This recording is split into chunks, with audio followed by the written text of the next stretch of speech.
What's up mga homies? So, andito ulit tayo ngayon sa Notorious Motorsports, Lipa, Batangas branch.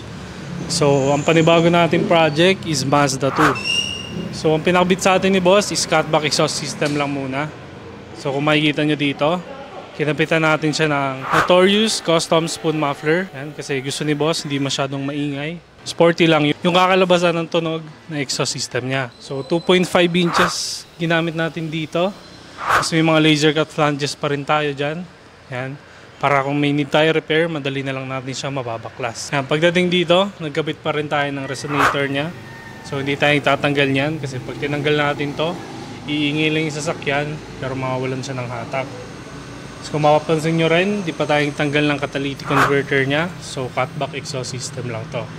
So ngayon, painggan na natin, may tunog na ito.